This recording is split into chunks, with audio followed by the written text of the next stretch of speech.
More than 17,000 cases worldwide and at least 360 deaths. The coronavirus continues to spread, with many fearing the peak is yet to arrive.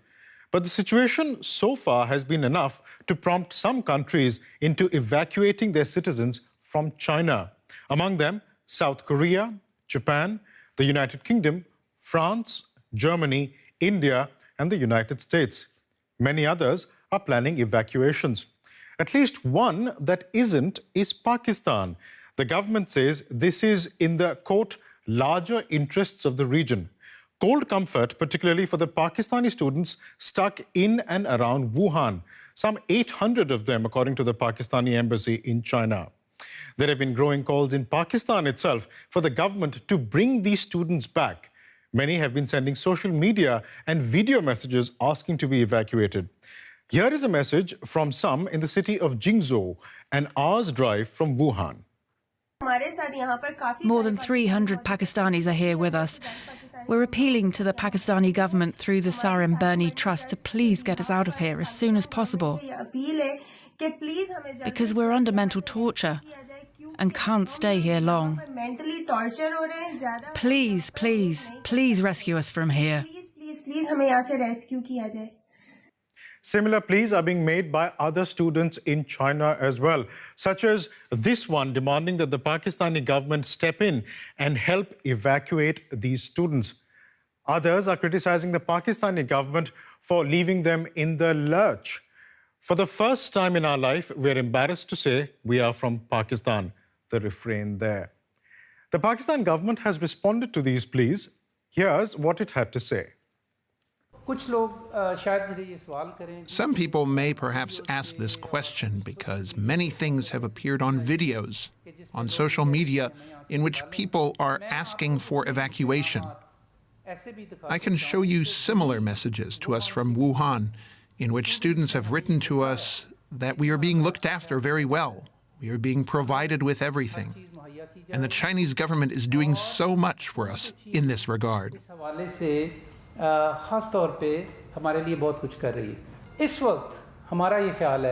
It is our thinking that it would be better for our loved ones, those who are in China, and in the larger interests of the region, our country, and the world, not to evacuate them at the moment.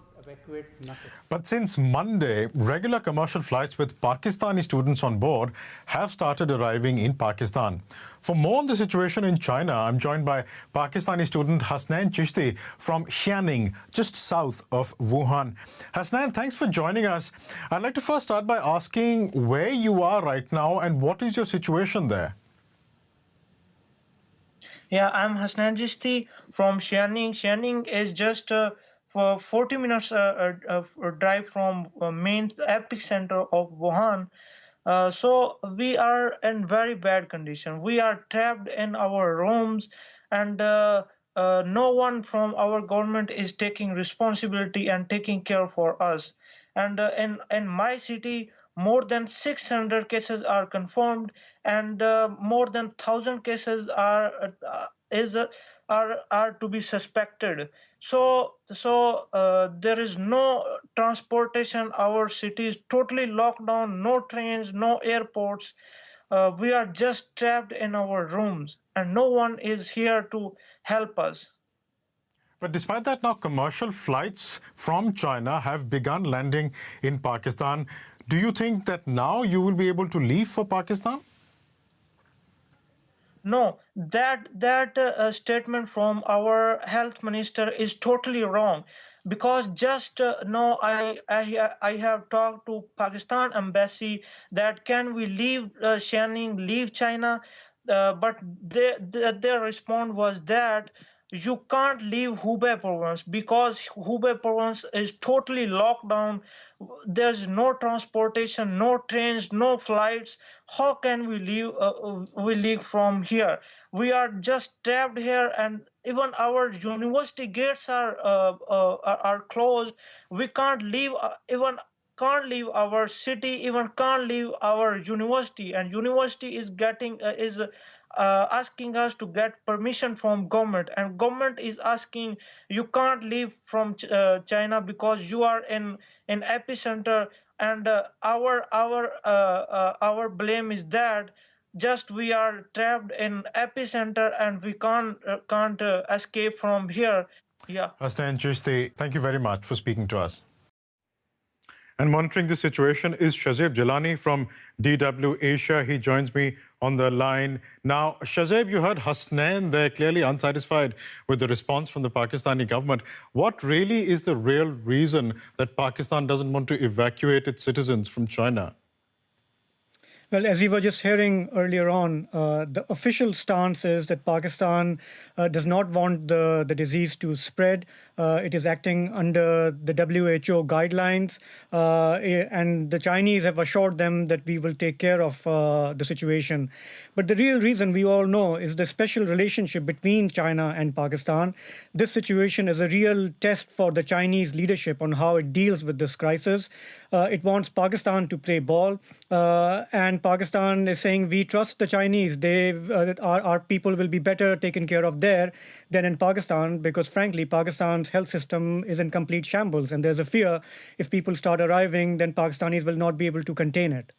What has the response been in Pakistan itself, Shazib, to the government's unwillingness to actually evacuate its citizens? The government has been deeply criticized. Editorials have been written. Commentators on social media have questioned that, how can you leave your people in this situation? We were just hearing from Hasnain Chishti, helpless and stranded. But Pakistan is saying we have to look at a bigger picture. Now, imagine if your brother or your son was stranded there. Will you pay attention to the government's official point of view? Not really. So many families are perturbed, and they are asking the government to have a rethink. I think we also need to point out here, Shazib, that commercial flights, these are regular commercial flights, have begun landing in Pakistan from China, some by way of Doha. And it would appear, at least from the tweets of the special advisor to the Pakistan Prime Minister on Health, that appears to be something the Pakistan government is publicizing and saying that, look, Pakistani students are coming home. Is that really what the Pakistan government is trying to do?